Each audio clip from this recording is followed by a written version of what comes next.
नमस्कार, दापोली किनाऱ्यामध्ये आपलं सस्नेह स्वागत आहे। आज आपण बनवतोय मुगाची उसळ। त्यासाठी आपण गॅस चालू करूया।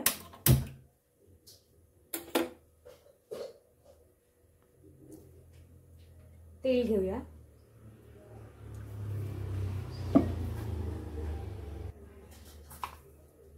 मोहरी घालूया।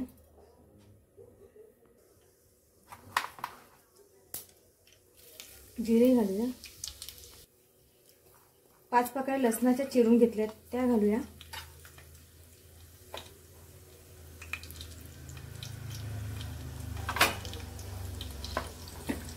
लसूण थोडा परतायचा। कोथिंबीर घालूया थोडी आणि ते उभे चिरलेला ना एक मोठा कांदा आहे तो घालूया।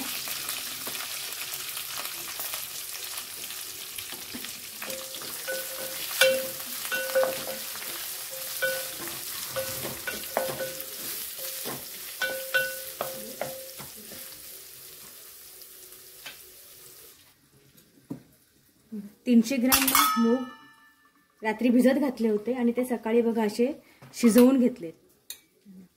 मस्त आपले मूग शिजले। कांदा परतून झाला आपला। गॅसची फ्लेम कमी करूया आणि आता मसाले घालूया। 2 चमचे मी घरचा मसाला घेतलाय, 1 चमचा गरम मसाला घेतलाय आणि हळद घेतली अर्धा चमचा।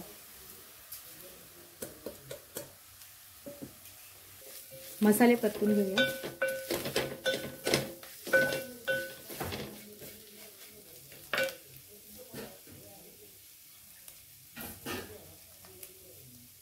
थोडं पाणी घालायचं म्हणजे आपले मसाले ना करपत नाही, चांगले मिक्स पण होते।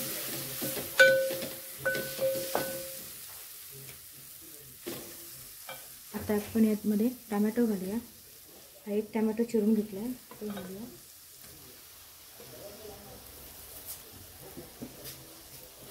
गॅसची फ्लेम थोडी मोठी करते। मसाला घालताना गॅसची फ्लेम नेहमी कमीच करायची, नाहीतर मसाले आपले जळतात।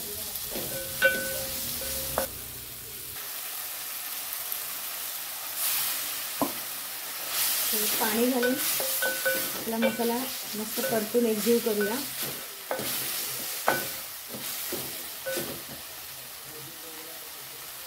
थोडं पाणी घालून मसाला चांगला एकजीव करून घेतलाय।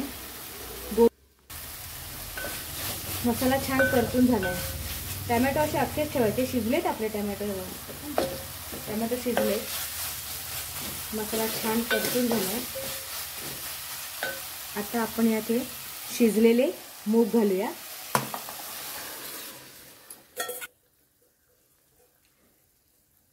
छान होते ही उसळ, एकदा नक्की करून बघा। मिक्स करून घ्यायचं। गॅसची फ्लेम फास्टच आहे।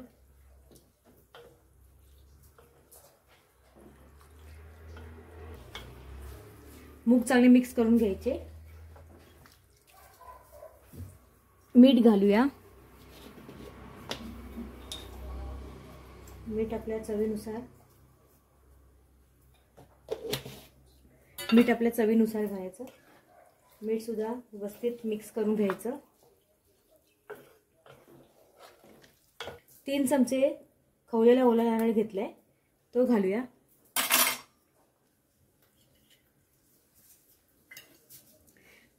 भरपूर अशी कोथिंबीर आहे ती घालूया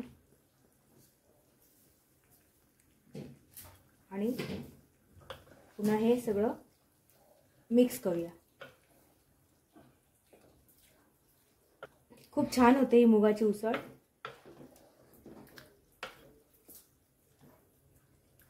अशी छानपैकी मिक्स करायची। यात कोथिंबीर भरपूर घातली नाही की खरं त्या कोथिंबीरीचा स्वाद नाही यामध्ये खूप छान उतरतो। आणि फोडणीमध्ये लसूण घालायचा। त्यावर ना थोडे झाकण ठेवूया आणि 5-1 मिनिटं चांगली वाफ आणूया त्याला। उसळ झाली आपली, हे बघा।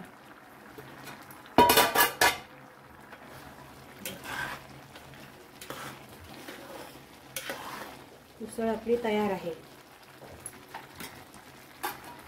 मंद करते आणि एका भांड्यात काढून घेऊया। झटपट होणारी मुगाची उसळ तयार आहे. एकदा नक्की करून बघा आणि दापोली किनारा या चॅनलला सबस्क्राईब करा, व्हिडिओ शेअर करा, लाईक करा, कमेंट करा आणि ही रेसिपी नक्की करून बघा. थँक्यू.